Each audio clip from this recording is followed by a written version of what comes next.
Magandang gabi. Punto por punto nating alamin ang mga istorya sa likod ng mga kontrobersya. Kilalanin natin ang mga personalidad at paninindigan ng bawat panauhin. Magbibigay linaw sa bawat issue na mahalaga sa lipunan. Ako po si Salvador Panelo at ito ang Counterpoint.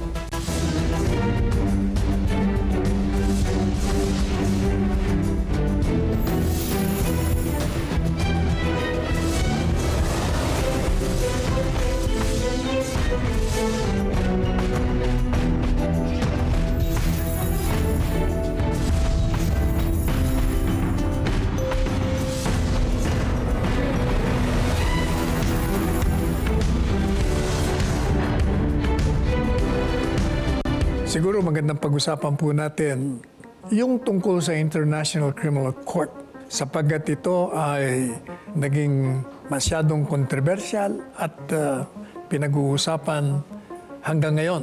Issue po rito ay meron bang kapangyarihan ang International Criminal Court or ICC na mag-imbestiga dito sa ating bansa. Ang naging posisyon po ng dating Presidente Rodrigo Roa Duterte mulat sa pool ay wala silang jurisdiction. Sapagkat sangayon sa kanya at bilang isang abogado, ako po ay naniniwala sa validity ng kanyang posisyon. Ang sabi po ni Presidente Duterte, unang-una, paano sila magkakaroon ng jurisdiction sa ating bansa?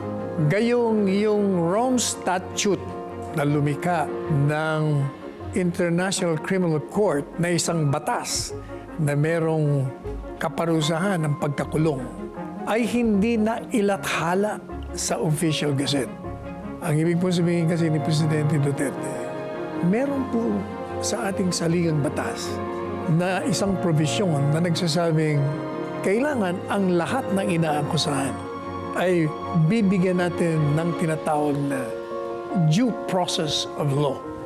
Ang ibig lang naman po sabihin ng due process, bago po tayo mag-akusa at hatulan ang isang tao na inaakusahan, kailangan bigyan po siya ng pagkakataon maipagtanggol ang kanyang sarili. Hindi lamang yan, kailangan yung pong inaakusahan, malaman niya kung anong uri ng akusasyon at kung anong batas na nilalabag mo. At kailangan yung batas na nilalabag mo, malaman niya. Paano mo malalaman yon? Kailangan, sangayon po sa Kodigo Civil, New Civil Code, kailangan po ay ang anumang batas na ipinasa sa Kongreso at pinirmahan ng Presidente, bago po ito maipatutupad, kailangan mailathala sa Official Gazette para makarating sa taong bayan. Iyon po ang malaking pagkakamali nung nakaraang administrasyon bago si Presidente Duterte. Nagkalimutan po na ilathala yung Rome Statute. At sapagkat hindi na ilathala, kaugnay sa sinasabi ng Saligang Batas at New Civil Code, wala akong naipatupad na Rome Statute. So ibig sabihin, wala silang jurisdiction. At maliban pa po dyan, pinag-aralan ko po yung Rome Statute. Nakalagay po doon, kahit na ipagpalagay, let us assume na nailathala at tayo ay miyembro ng International Criminal Court. Hindi po porket miyembro tayo ng International Criminal Court, ang hukumang ito ay pwede nang pumasok sa ating bansa. Sapagkat meron pong nakalagay doon sa Rome Statute na kailangang maganap. Ano po yun? Yun ang tinatawag na principle of complementarity. Ibig pong sabihin, makakapasok lamang ang itong hukuman ng International Criminal Court sa ating bansa kung unang-una yung inireklamo meron silang jurisdictional crime na tinatawag. Kung ito ay crime against humanity of murder, for instance, pwede sila. Yun muna unang pag-aaralan nila. Pangalawa, kailangan po alamin nila kung ang bansa natin, or for that matter, any member state, may kakayahan na usigin yung mga lumalabag doon sa batas, kaugnay doon sa krimen na binanggit natin. At kung merong kakayahan at hindi pursigido o walang intensyon na ipatupad to, ibig sabihin, pwede po silang makapasok. So, ang requirement, number 1, kailangan po yung krimen na nirereklamo, meron silang jurisdiction doon. Kasi merong 4 lamang kasama na yung crime against humanity. Number 2, kailangan may walang kakayahan ang gobyerno ng bansa, miyembro. Kung may kakayahan, hindi sila pwedeng pumasok. Kasi kaya nga nilikha yung International Criminal Court para merong last recourse na tinatawag. Para kung hindi kausigin ng gobyerno, kahit naman may kakayahan, kung hindi naman interesadong usigin ka, meron kang mapupuntahan. Yun po ang principle of complementarity. Eto ngayon ang problema. Sapagkat meron tayong malusog na huridikatura, sistemang huridikatura. Ang ating legal system is one of the robust legal systems in the world. Hindi lang tayo may kakayahan, tayo po ay talagang interesadong usigin ng mga lumalabag. Ano pang preba? Ito ang magandang preba. 2 presidente pinakulong natin. Dinimanda, ipinakulong. Yung isa na convict, na pardon lamang. Yung isa naman ay nilitis na absuelto. So, ibig sabihin, bakit papasok ang isang foreign entity para pakialaman tayo? Kayang-kaya naman natin ginagawa at ginagawa natin. Libo-libo na ng mga kaso. Ngayon, ang sabi naman nila, ang sabi ko ng International Criminal Court, hindi. Kung miyembro kayo at kayo ay umalis, kasi umalis po tayo dahil ang desisyon ni Presidente Duterte at ako po ang nagmungkahi noon, mag-withdraw na tayo dyan. Sapagkat nilalabag nila, pinagpipilitan nilang may jurisdiction kahit na labag sa ating saligang batas. Kaya ako, even assuming na meron silang jurisdiction, kung titingnan mo ang Rome Statute, nakalagay doon na pwede tayo mag-withdraw. So nag-withdraw ang bansa, so hindi na tayo miyembro. At naging epektibo matapos ang 1 taon mula nung nagbigay tayo ng notisya ng withdrawal. So dapat, dahil hindi na tayo miyembro, wala na silang pakialam sa atin. Pero sabi po ng International Criminal Court, hindi. Sa ating Rome Statute, sa aming Rome Statute, lahat ng mga miyembro nag-withdraw, umurong ng kanilang membership. Hindi po pwedeng hindi sila mag-cooperate kung nasimula na ang investigasyon kaugnay dun sa mga krimen. Sabi ko po naman, teka muna, hindi naman kayo nakapag-umpisa Katunayan, yung special prosecutor na si Fatou Bensouda, noong June 14 of 2021, humihingi nga ng permiso na mag-umpisa ng formal investigation.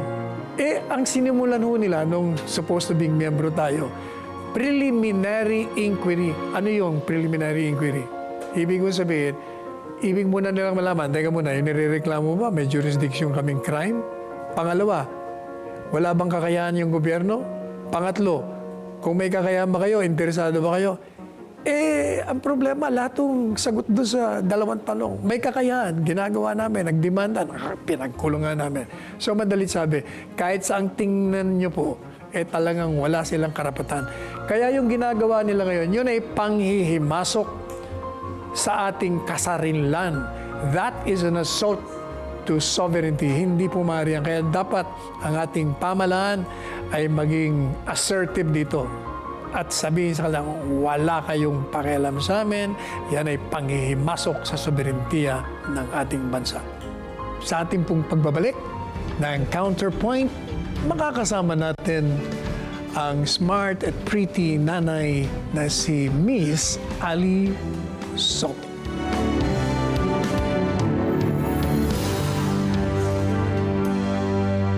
My name is Kimba the White Lion, and I don't like animals bullying other animals just for the fun of it.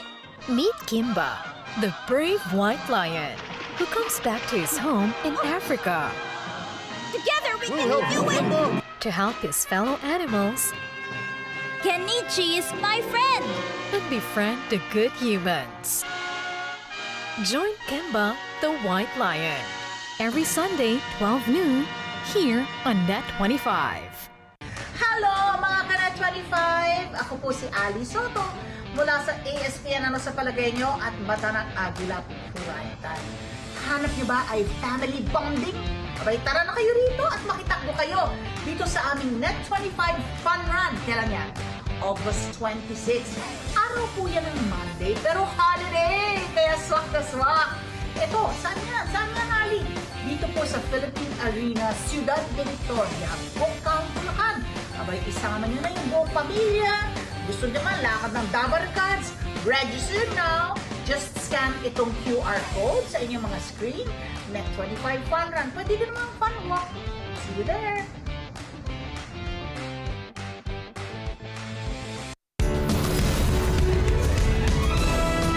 Please welcome the beauteous and gorgeous Ali Soto. Gorgeous! Attorney Sal, hi. You disagree? So good to see you again. At hello po sa inyong lahat. I am so happy to be here with you. Okay, normally, ikaw yung nagtatanong sa programa mo, di ba? Sa mga Correct. mainit na personalidad at mga newsmaker. Ngayon, ikaw nasa hot seat. Ikaw ngayon ang sasagot sa mga tanong ko. Basta ikaw magtatanong, ano ha, templado yan, Attorney Sal, ha? 40 years ago, walang mga babaeng broadcasters. Pero suddenly, biglang nagdatingan kayo eh. Rightly so. Well, that's why I want to know, anong dating sa inyo with respect to women empowerment? Women empowerment? Yes. Okay, we've come a long way. This country has come a long way as far as women's rights are concerned. Eh, dalawang ang presidente ninyo eh. Nakadalawang presidente na tayo. Ang Estados Unidos ni isa, hindi pa. Muntik na si Hillary Muntik na. Clinton, hindi pa nanalo, hindi pa. But we've had already Cory Aquino and we've had Gloria Yes. Macapagal-Arroyo. From the time na hindi nga allowed bumoto ang kababaihan, di ba? Na we Yes. had to So fight many years ago, many decades ago. just so makaboto kami, hindi ba? So, we've come a long way, but there's still quite a ways to go. Kasi ako sa akin, let's say for example, given the same amount of work, type of work, quality of work, are we paid equally? So I'd like to find out, di ba? Kasi syempre, Are you? I don't think we are, di ba? But Pero meron sa inyong mga alam kong malalaki. malalaki yung sweldo? Yes. One or two, ang alam ko. Oo, di ba? But you know, women in media and empowered women kasi, it's a very unique voice in the country. Kailangan yan kasi nga, matagal nating nilaban kung saan ngayon ang kababaihan sa Pilipinas. At dahil malayo pa yung ating bubunuin, importante talaga ang boses ng kababaihan. Kaya tuwang-tuwa talaga ako sa concept ng show namin ni Pat P. As against male broadcasters, media, how influential would people like you, women, in the broadcast media? You know, I don't think it's a matter of gender.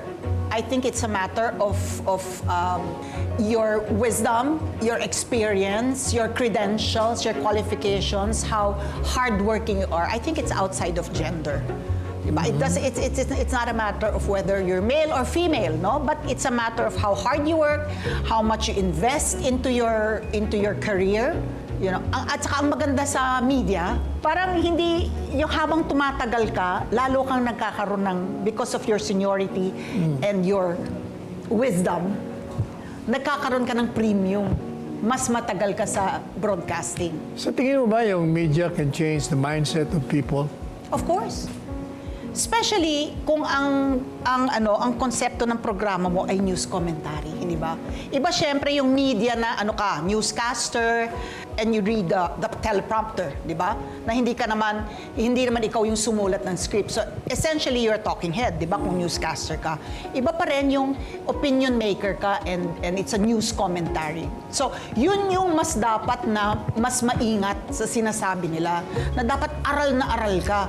Dapat dahil nakikinig yung mga tao sa iyo and you have this responsibility na aralin mo talaga yung issue and not just present one side of the issue as much as you can, di ba?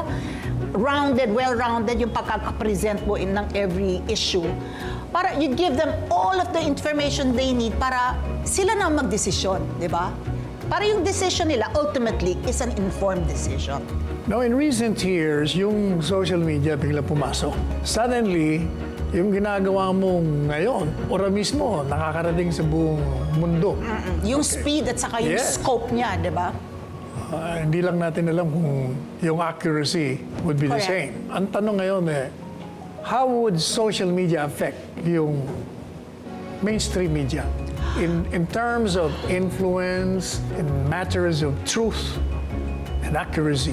Alam mo kasi ang traditional media, if we talk about kami, mga broadcasters who are part of a network, you're answerable to, a wider group of people who will check kung pasok ka sa ethics ng journalism, na ginawa mo yung due diligence mo in fact-checking the story that you write. And then yung accountability mo, pag mali yung ginawa mo, you answer to a higher up, di ba? And it's a group effort, it's a team effort, yung news department. I think that essentially differentiates it. Tsaka mostly yan took up journalism in college. Talagang from the time they enter college, they've made that conscious decision, I want to be a journalist. May training I want to be sila. a broadcaster. You have that Training. training, di ba?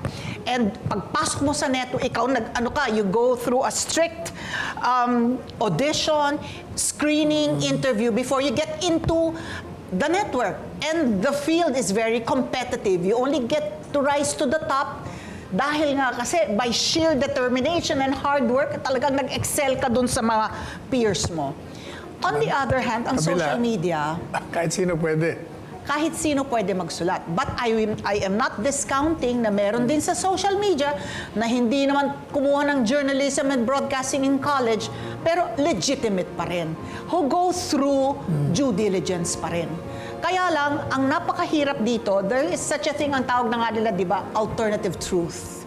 Di ba? Meron ng fake news. Meron ng troll farms. And it's so difficult for everybody else who is in social media to differentiate. No? Di ba, lalo na may mga gullible. Di ba, na basta nagpapaniwala na lang. Na there was a point, lalo na bago yung internet, di ba, basta nabasa mo, maniniwala ka na. Pero now, I think we have to make the people aware na not everything that you read on the internet, on social media is true. So that's what Anong po differentiates. pwedeng magiging solusyon mo doon? Pero marami namang fact-checkers, hindi ba? And educate the people. It's really education. Diba? And then, yung alam dapat nila, ang pinaka-basic point is, alam nila na hindi lahat ng mababasa mo sa social media, hindi lahat ng influencer, hindi lahat ng blogger, just like in traditional media naman ang mga broadcasters are not made of the same metal Diba? Merong mga broadcasters pa rin na credible, merong hindi. May broadcasters who do their homework, merong hindi.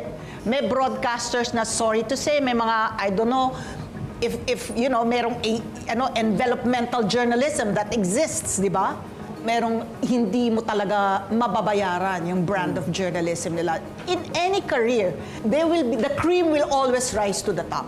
Sa tingin mo ba, right now, yung social media, meron bang regulatory board that can control the flow of information and communication? I don't think there's a regulatory board, but I think they've started to enact the law, di ba, ng cyber libel, that makes people accountable. But still, di ba, it's really, kahit na gaano kaganda yung batas, kung kulang naman sa implementasyon, the good is only as good as the implementation, di ba? So doon talaga dapat maghigpit to make people accountable for what they post. Pabor ka ba sa social media na yung pasok lang dyan, kailangan meron ding mga kwalifikasyon na tinatawag? Alin yung mga bloggers? Whether bloggers or not. Wala. It's an open field for everybody. Ang lahat ngayon, lahat ng merong gadget, merong mag-create ng account sa social media has a voice. It's democratized already. Diba? So everybody has a voice now. So that's a good thing. It's on one hand, that's a good thing kasi lahat ng may opinion can be heard. On the other hand, kailangan you will have to know how to sift the chaff from the grain. Ihiwalay mo yung ipa dun sa mismong butil. Ika nga, 'di ba? And again, 'di ba? It's really people realizing that and people being educated also to be able to tell the difference and listen to the fact checkers, 'di ba? tignan mo mabuti. You always have to fact check and you always have to question everything. Na hindi na lang yung basta nabasa mo, di ba, hook, line, and sinker, paniniwalaan mo, di ba? Para lahat ng babasahin mo, totoo kaya ito? Dapat laging meron ka, always with a grain of salt, totoo kaya ito? Narinig mo na yung kulturang, yung cancel culture na tinatawag. Oh yeah, yeah. Anong tingin mo doon?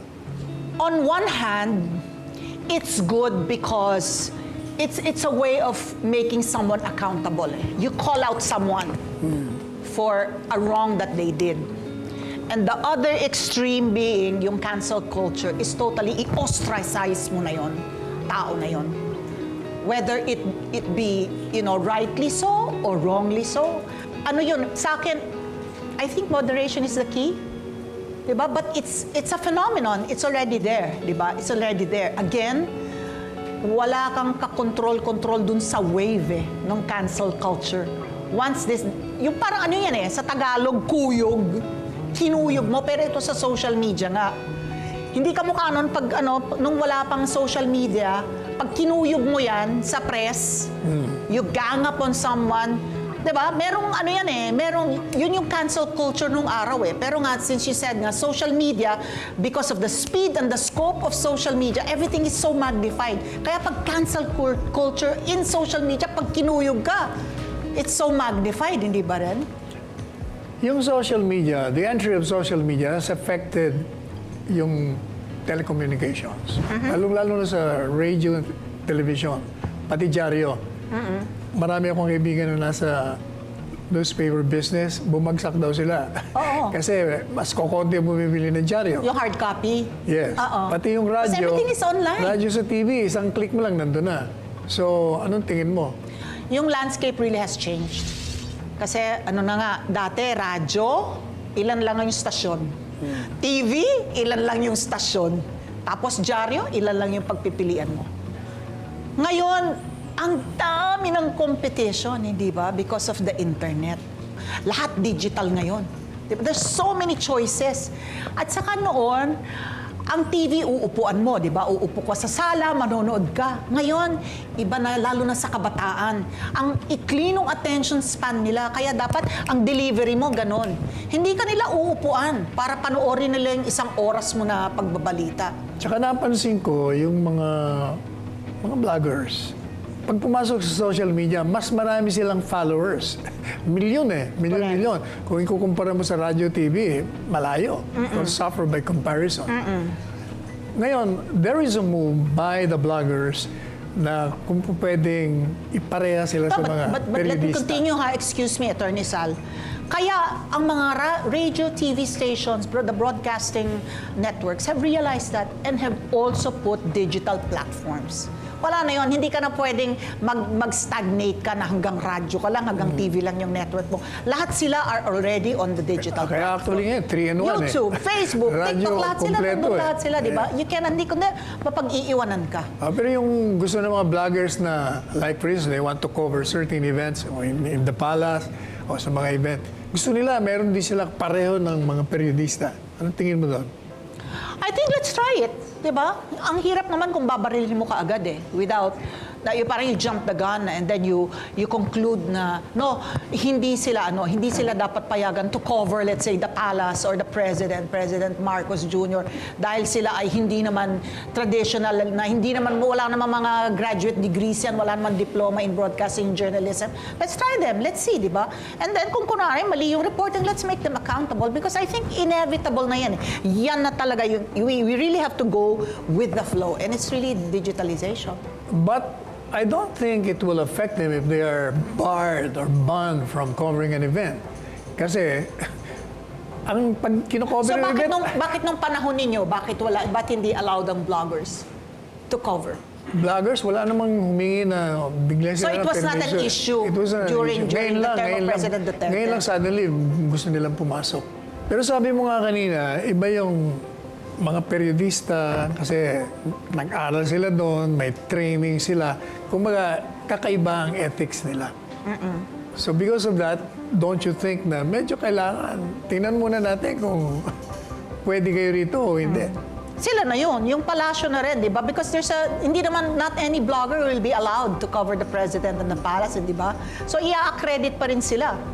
So, make the bloggers who are accredited to cover the palace and the president's activities accountable. Dadaan pa rin yan eh. Meron pa rin kaibahan proseso. nun doon sa mainstream. Di ganun din yun. Call them out and make them accountable pag mali. Just as you do with traditional media. Oh, di pareho lang pala. Oh, wala. Inevitable na yun eh. Andun na yung andun na talaga yung trend. You can't stop it. For me, you can't stop So, it. sama ka na lang sa agos. No, well, kesa naman uudlutin mo kaagad without even knowing. Parang we're presuming na, they will not hold up to the standard as the traditional media is, di ba? But to say from here, na hindi mo man lang sinusubukan, bigla, hindi. I don't agree with that also. Let's give it a try.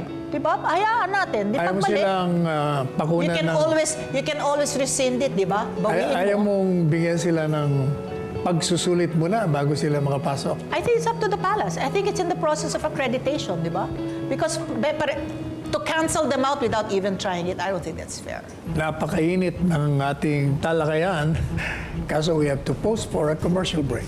Babalikan po natin kayo dito sa Counterpoint. At babalikan natin ang magandang panawing Miss Ali Soto. Yeah.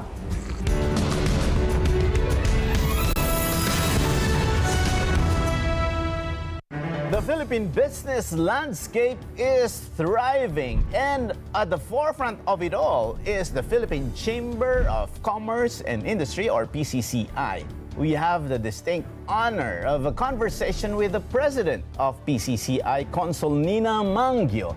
We'll dive deep, explore exciting growth opportunities, and gain insights into the PCCI's vision for the future. We try to enhance all the business sectors to sustain the growth of the businesses. We want our SMEs to be part of our movement. Open for Business with Cesar Vallejos. Sunnet 25. Kwentuhan, tawanan, masasarap na agahan. May bonus pang papremyo at sayawan. Yan ang hatid natin tuwing umaga kasama ang dumarami pa nating kabarangay. Araw-araw, sabay-sabay tayong mag-enjoy. Kasama kaming kabarangay nyo. Love, Tony Pet and everything! Kabarangay nyo! kabarangay nyo. Kabarangay nyo. Kabarangay nyo. Tan tan tan tan. Tan tan tan tan. Together. Sunnet 25. Sunnet 25. Hi, this is Cruz, also known as Mother Nanay, at nandito ako ngayon sa Lutong Daza. At magluluto tayo ng mga eat sauce sarap na mga recipe tulad ng crispy drumsticks with hoisin sauce, enoki beef rolls, Myanmar pork chops, and tenderloin steak with mustard sauce. Abangan yan ngayong Sabado, 11 a.m. sa Net 25. Let's get together. Sunnet 25. Sunnet 25.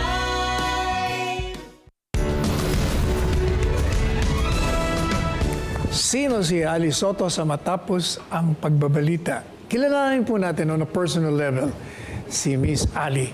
Pero bago yan, meron akong gustong tanongin sa'yo. This is a sensitive issue. Kasi kung gusto mong sagutin. Batang-bata ka pa nang pumasok ka sa broadcast media tungkol sa mga sexual harassment na ginagamit ng mga may-ari ng network, ng radyo, television, yung mga nag-a-apply bago makakuha ng programa. Have you had experiences or an experience vis-a-vis this? Yeah. Meron na. I started when I was 16. Okay. But I was blessed kasi my dad accompanied me everywhere. Okay. Hanggang yung, parang kung si Regine, si Tatay Jerry ba yun? No? Ako yung ganun yung tatay ko. Kasama ko palagi yon when I started as a singer. Paano Recording ka artist ako, di ba? paano ka Hanggang banyo, sinasamahan ako ng tatay. Paano ka maharas kung kasama mo tatay mo? Ano pa rin, meron pa rin mga, well, we'll call it mga indecent proposals. But the good thing is, Yung hindi naririnig ng tatay mo. I'd like to think I was raised right. Hindi ako natukso. Diba? And, takot ko na lang. But, In hindsight. It's common. It's just not me. Hindi lang naman ako, diba? It's fairly common. Yung pagputok sa Amerika nung kay Weinstein, yung Me Too movement, relate ka dito yon because it also happens here in our local industry. Nasa may katawan na lang yon kung kakagatin mo o hindi. Kasi may in exchange for something yun, di ba? So pag hindi mo kinagat, you really have to work doubly, triply hard for what you need to attain and achieve. In hindsight, kung babaybayin mo yung nakaraan mo, meron ka bang, Ganun eh. meron ka bang bagay-bagay na gustong sana hindi mo ginawa? Sana hindi ko ginawa. Things that you would want to be undone, what you have done. I would have finished law school. Okay. Because I only took 2 years of law and then I quit. Ay, hindi pa naman huli ang lahat. Ano ko? You can enroll in 61 my class. na ako. Your class? My father finished his law at age 58. Talaga? Ako naman parang gusto ko mag-sit-in. So I've talked to si Dean Maui. Sabi ko, pwede ba akong mag-sit-in na Tsaka I lang? remember may estudyante ko sa UE College of Law ng 75 years old. Talaga? So anyway, yun. And then I would have had more children siguro. More? Kung abogado ka? Oo. Hindi, In less, hindsight. less kasi palagi ka. No, I only have 2 maraming- and then I lost 1 pa, di ba? Si Miko. So in hindsight, yun yung regret ko. I would have had more children. Maybe 8, ganyan. Okay na yung 8 children. Ay, kumusta ka naman bilang isang ina? Oh, Kumusta ka naman? hands-on ako. Hands-on ka? Hands-on ako. Na yung when I gave birth to my kids, yung baby sila, yung crib na sa loob ng bedroom, and ako yung bumabangon para magpalit ng lampin and all that. Up to now, ako yung naglalaba. I do the laundry. I'm very domesticated. Para pa lang ako. And I enjoy doing it. Ang happy place ko, palengke. As a lola naman, grandma. Mima. They call me Mima. Kumusta ka na? Ano ka? They Ikaw call yung me, tipong spoiler. Pag nakita na nila ako, sabi nila, Teacher Mima! Ganyan. Excited na. And then the good thing about it now is, even if I don't get to see them and be with them often, may video calls, di ba? So, ano ka pa rin? Kagabi, kausap ko yung mga apo ko, nagtataguan and all that. So, sweet pa rin. You mentioned about losing your Miko. I lost mine, I know. Carlo. And No, but let me just say, kaya po kami naging magkaibigan ni Attorney Sal because nga we have this common, yun yung bond po namin. We both lost a child. And merong struggle, siyempre. Di ba? Yeah. Kumusta naman yung support system? I remember, magkasama tayo dun sa isang organization, INA. Ina, yes. How is this group? Inang naulila sa anak. Yes. So co-founder ako ni Manay Gina de Venecia. We're a very Tell us about close-knit group. this group. So it's a support group for mothers who've lost a child. So kasi nga, I lost Miko in 2003. Si Casey naman, yung 16-year-old daughter ni Manay Gina, passed the next year, the following year. So yung, alam mo yung bond that was formed out of grief, we got together, we grieved together, and then we started going to wakes. First only, kapag may mababalitaan kami na nanay na namatayan, na kakilala namin, pupuntahan namin, Menchi Abalos, di ba? And then we started going to wakes of mothers na hindi namin kilala. Kung hindi ka naging broadcaster, naging singer ka muna, di ba? Singer Yes. bago ka naging Actress. artista. Imelda Marcos impersonator. Naging broadcaster. Kung hindi ka naging dun sa tatlong yon, ano ka kaya ngayon? Pwede ka bang naging abogada siguro? Yes. O kaya waitress? Alam mo, ang O kaya una kong beauty ambition, queen? I went into college because I was 16 years old in first year college. I was 16 Okay. years old. I was just waiting to turn 18 because I wanted to be a flight attendant. So yun ang Yun yung initial ang gusto yun yung mo. first ko. Tapos na-discover ako, naging artista ako. And then I took up law. I wanted to be a lawyer. Now, what attracts me, ang career which attracts me now, is to be a forensic pathologist. Talaga. Para si Para Dr. si Raquel Fortun. Ah. I love that career. Gusto ko, I love forensic science. What moved you or interests you to be a forensic expert? You know, ever since I was young, I was into, reading materials to ng father ko, yung mga detective, magazines and books and all that. So Your father was what? A lawyer? my father was with the U.S. Navy. Okay. So, and he reads a lot, mga psychic phenomena, and then among yung literature niya, he reads detective, mga crime, and I don't like fiction, I don't like fiction. So ito yung true to life, diba? And up to now, I carry that. So I'm so into watching mga crime investigation, and I don't like fiction. Gusto ko yung true to life. So, that's what attracted me, like yung mga medical examiner na mga sa States na mga kwento. Kay Raquel Fortun, di ba, I get so excited when siya yung ini-interview ko. Kasi yung line of work niya is like, merong corpse, this human being who has no life in him or her. Yung parang, tell me your story. How did you die? Yung meron siyang bahagi sa buhay na. And I think parang dadalawa lang yata sa Pilipinas. Kulang na kulang, di ba? Parang gusto ko yun yung yata yung sangay ng ating pamahalaan na doon tayo nagkukulang sa crime investigation, sa forensic science. You mentioned 16 years old ka pa na, nagtatrabaho ka na. Yes. Hanggang ngayon. Yes. Baliktad, 16 to 61, still working. And because nga na-intriga ako doon sa konsepto, ang morning talk, ang morning news commentary has always been male-dominated. Diba?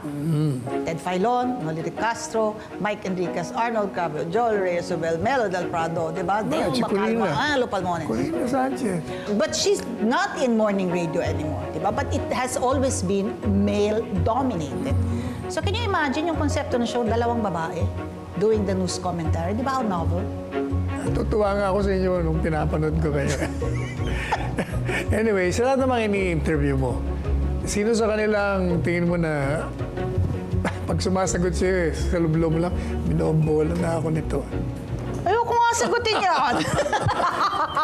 Pag ini-interview ko si Sal Panelo. Ikaw. Ikaw ang bigay ng may kapal. Correct. George Canseco yan. George Sa Canseco akin. naka-discover. You know that?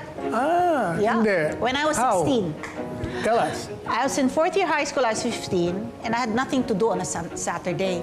So niyaya ako ng mga kaibigan, Koli, kanood tayo ng parang inter-university songfest sa FEU. So we had nothing to do, nothing better to do. So sumakay kami ng jeep papunta sa FEU, so nanonood kami. Tapos lumapit sa akin yung friends ko, Uy, alam mo, walang representative ang UST sa vocal solo. There. So alam mo, lahat ng contestant talaga naka-gown, di ba? Tapos talagang fully made up. Bakit ako talaga naka-jeans, naka-yellow sweatshirt, naka-rubber shoes with my guitar.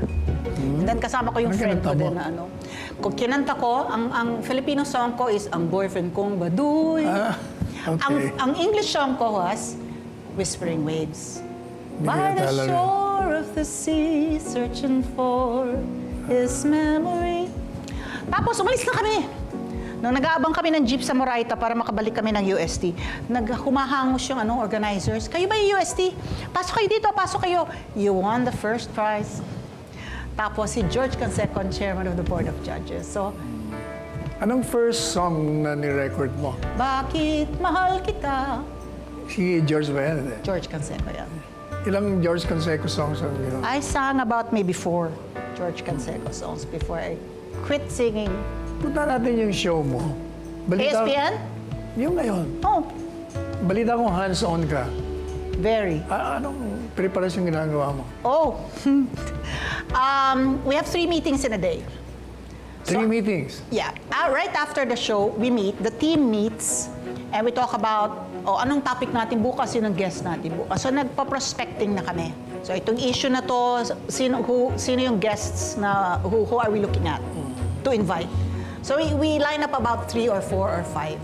And then, so yung guest coordinator namin has the whole afternoon to try and get in touch with someone. So, dapat sana, ideally, by 4 p.m. we have a Zoom meeting. By the time, dapat nakasana niya yung aming topics at interviews for the following day. So, we try to keep it tight.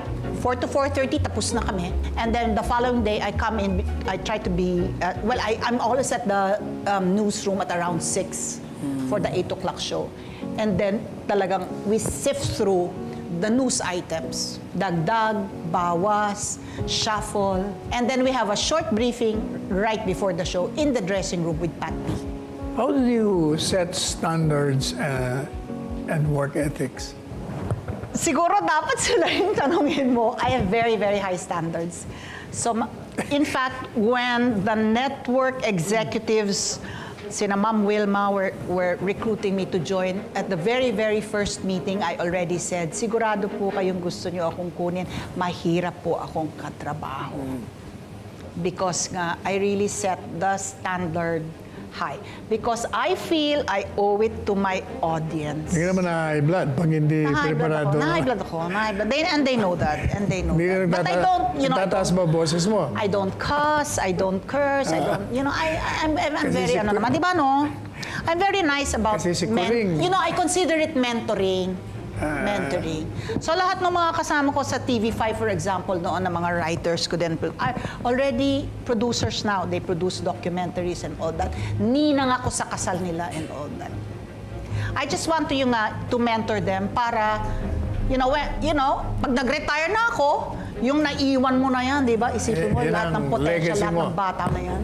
We started a year ago, October 18. Oh, hindi mag-anniversaryo ka na. Mag 1 year na kami. Oh, how was it? October 18. The first year, how was it? Yes. Difficult. Because, that's how it is when you're trying to set up a show, di ba? Tapos, you hold it up to a certain standard, yung getting to know you, yung learning curve. Always, always setting up a show, lalo na news commentary, mahirap. And then before you get the groove, ika nga. Fortunately, we have good people supporting us. Full support yung network executives, full support yung mga nag-conceptualize ng mga show. So, after a year, kamado na. So, we don't want to fall into a rut naman. Diba? Na yung ayaw din namin na predictable na kami masyado. Na gusto namin, nag-e-evolve pa rin yung show para hindi naman sabihin ng mga tao na we have nothing new to offer. So, still we're evolving, so that's what's exciting about it kasi nag-iisip kami constantly ng bagong elements, di ba? Na panggulat sa audience. In your mind, anong naisip mo na pwedeng idagdag sa show mo? Well, sabi, meron mga kami hindi pa nagawa. Alam mo, Like? hindi pa tayo, mag-round table discussion tayo. Like a panel discussion and have a round table discussion and talk about an issue that has pros and cons, di ba? So we have like a lively discussion going on in the studio, di ba? We haven't tried that. We haven't tried to go out of town. So we are planning to go out of town, but subject also to the limitations of the budget. Anyway, nakakatuwang makilala ang personalidad na naghahatid sa atin ng balita araw-araw. Kung sa ASPN siya ang naggigisa ng mga individual na binabalot na issue at kontrobersya. Ngayong gabi, siya naman po ang nasa hot seat, di ba? Oo nga, hindi mo lang ginisa talagang tinimplahan mo pa ng todo no? Anyway, thank you so much Thank you for the having me. wonderful evening, Miss Ali Soto. Thank you very much for inviting me. I hope you have me again. Of course. Sa pagbabalik ng Counterpoint, alamin natin ang mga kumpanyang tumatanggap ng mga taong may kapansanan.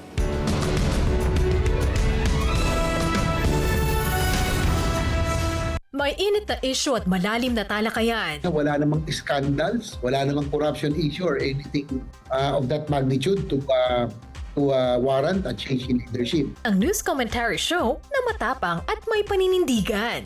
Kita ito ngayon may Chinese mafia, nakakakuha ka ng mga authentic na Filipino birth certificate. Well, ako because nga sabi ko, ibabalance mo lang naman yan eh. So, maging mas stricto lang tayo, siguro taasan natin yung ante. Ano sa palagay nyo? Monday to Friday, 8 to 10 a.m. Dito lang sa Net 25. Together sa Net 25. Sa Net 25. Dahil walang hinto ang balita. Financial straits. Mata ng Agila Weekend tuwing Sabado, alas 4 ng hapon. Ito ang Net 25. Matatag, matapang, matapak. Let's get together sa Net 25. Sa Net 25. Hello mga ka-Net 25. Ito po ang inyong Ate Sherilyn Castor ng Ito Ang Tahanan. At iniimbitahan ko po kayo na makitakbo sa Net 25 Fun Run this coming August 26, 2024 sa Philippine Arena, Ciudad de Victoria. At syempre, isama nyo na ang inyong buong pamilya at mga barkada at kaibigan. At syempre, huwag niyo pong kalimutan, i-scan sa inyong screen ang QR code ng Net25 Fun Run. See you there!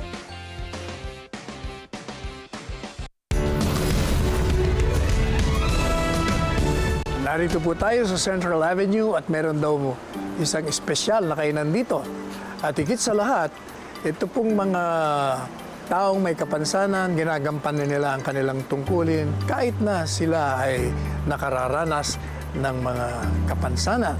At ang kagandahan po niyan, merong kumpanya na nag-aaruga sa kanila at nagiging huwaran sa mga taong na dapat ay bigyan sila ng pansin at bigyan ng pagpapakahalaga ang kanilang katauhan despite their disabilities. Hali po kayo at silipin natin ang Embrace Cafe.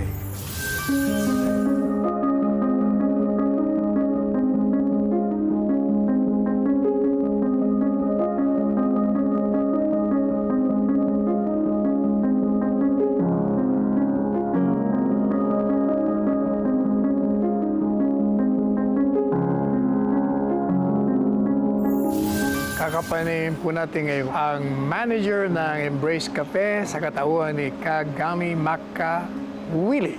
Ano ba itong Embrace Cafe? Kailan ba nagsimula ito? Ang Embrace Cafe po ay nagbibigay ng livelihood program sa mga differently abled. Okay. Ito po ay hindi lamang Embrace Cafe, mayroon po itong Embrace Bake Shop. Mayroon pong Hearts and Hands Blind Massage. Okay. At mayroon din po itong Embrace Farm. Ang Embrace Cafe po ay isa sa mga livelihood programs ng Embrace Organization for Differently Abled Incorporated na isang non-stock non-profit organization. Ilan ang branches nito at ilan ba ang mga empleyado? Ang Embrace Cafe po ay binubuo ng 11 branches. 11? Karamihan po dito sa Quezon City. Mayroon pong branch sa San Miguel, Bulacan, Tagumpay, Rizal, sa Tagaytay. Sa Visayas, meron ba? Meron pong project na bubuksan sa Bohol. Okay. Kakaroon po ng Embrace Cebu. Cafe. Ganon din po, may mga expansion po tayong project sapagkat nangangailangan po talaga ng livelihood o trabaho yung mga differently able. Davao, meron din? Meron din po. That makes Embrace Cafe a very unique entity kasi nagka-cater sa mga persons with disability, binibigyan sila ng mga trabaho. Opo. Kakaiba ito. Opo. Ang Embrace po ay, ang layunin ay magbigay ng oportunidad, trabaho sa mga differently abled at hindi lang po yung makapagbigay sa kanila ng trabaho, kundi ang ibinibigay natin sa kanilang space, hindi lamang trabaho, kundi isang lugar na pinagtatrabahoan nila ng walang diskriminasyon. Okay. Pantay-pantay ang pagtingin sa kanila, pantay-pantay ang oportunidad na ibinibigay sa kanila at sinisikap po ng Embrace na ang kanilang pinagtatrabahuan ay fit to work para sa kanila. Ano namang mga trabaho particular? Ano bang ginagawa nila? Dito po sa Embrace Cafe, meron po tayong barista. Sila po ay deaf. Okay. Meron din po tayong cook na deaf. Meron din pong sa bake shop ay meron pong mga bakers na deaf. Meron din po tayong may autism na tumutulong po sa bake shop. Meron din po tayo dito na server sa Embrace Cafe. At yun nga po, sa mga blind naman, ang ibinigay sa kanilang oportunidad ay ang pagtatrabaho bilang masahista sa Hearts and Hands Blind Massage. Ano naman ang framework ng Embrace Cafe para maging huwaran ng mga ibang kumpanya na pwede magbigay sa mga taong may kapansanan? Ang Embrace po ay nagbibigay ng trabaho para sa mga differently abled at ganun din po sinisikap na ang kanilang pinagtatrabahuan ay maging fit to work para sa kanila. Ganun din po nagbibigay din po ito ng shelter o paglingap sa mga differently abled, lalo po sa panahon ng pandemya na naka-in-house po yung mga nagtatrabaho sa Embrace. Uy, maraming salamat Gami at sana po yung mga nanonood sa atin ngayon, mga nakikinig, makita niyo po kung ano ang kagandahan na ginagawa ng Embrace Cafe sa mga persons with disability. Binibigyan po sila ng trabaho at binibigyan kahulugan ang pagkalikha nila dito sa ating mundo. Maraming salamat po. Thank you.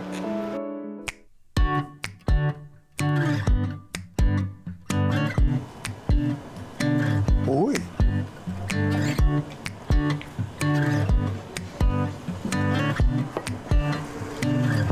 Masarap yan, Nako, ang sarap pala ng pagkain dito sa Embrace Cafe. Sa totoo lang, malasa. Otherwise, hindi ko sasabihin sa inyo kung hindi ako nasarapan. At saka yung nag-serve sa atin, talagang disabled siya. Pero kita nyo naman. Anyway, in behalf of them, the PWDs, tayo po'y nagpapasalamat sa Embrace Cafe na isa sa mga kumpanyang tumutulong sa ating mga kababayan na may mga kapansanan. Sana po ay maraming mga ganitong entities na gayahin ang Embrace Cafe.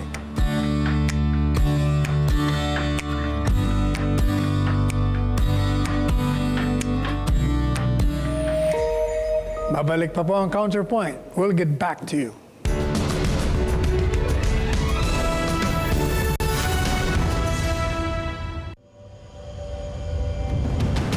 Maraming naghahangad makaakyat sa sagada.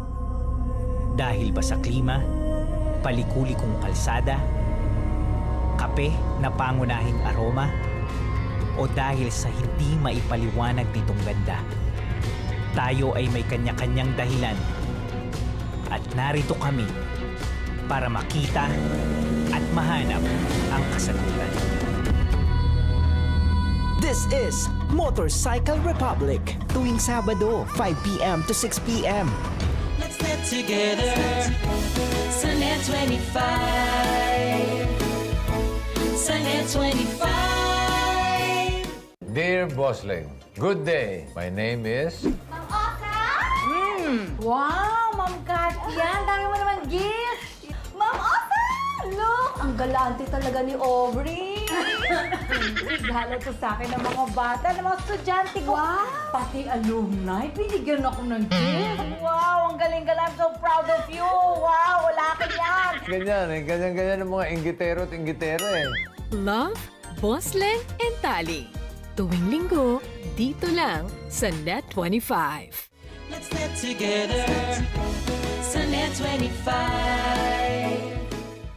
Ang mga maiinit na balita at rumaratsyad ang usapan ng bayan, ihahatid namin sa 100%! 100% ang pagbabalita! 100% talakayan! Lunes hanggang Biyernes! Alas 5 hanggang alas 7 ng umaga! Live na live sa Radyo Aguila 1062 Mega Manila! At sa Net 25! 100%!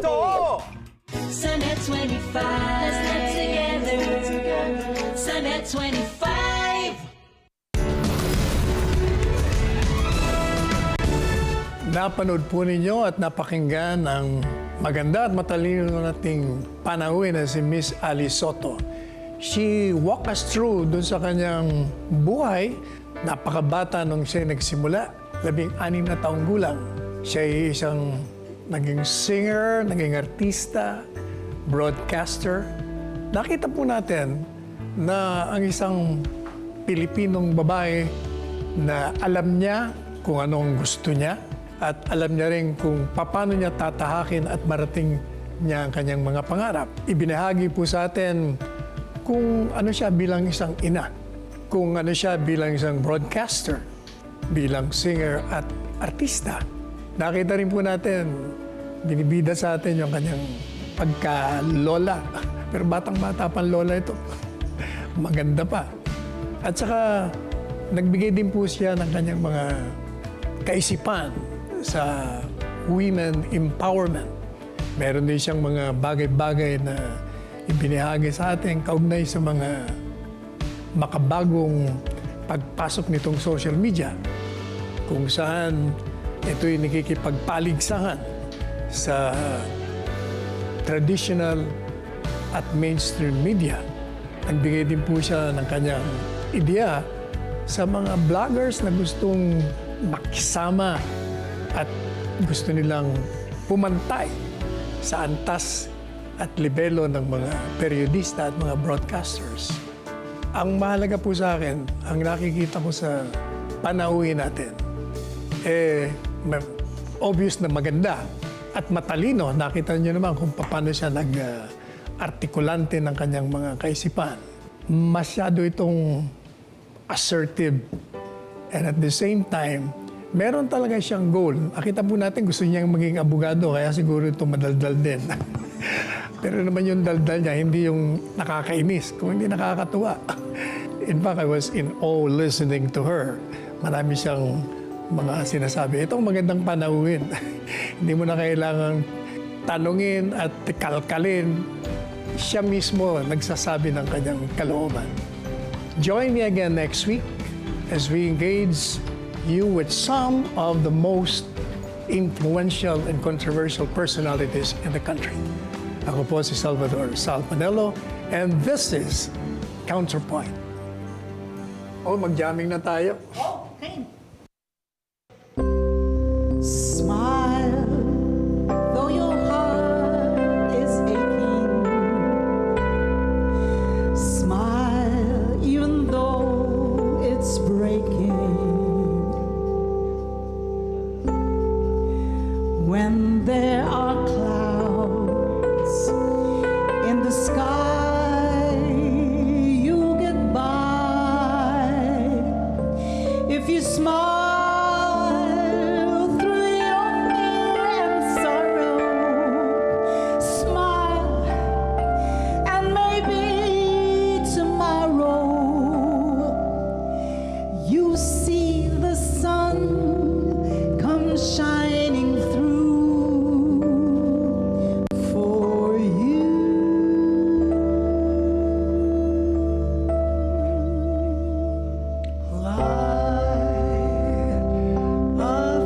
Your face with gladness, hide every trace of sadness, although a tear may be ever so near.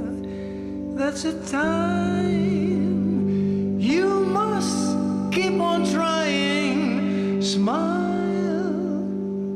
What's the use of crying? You find a life is still worthwhile if you just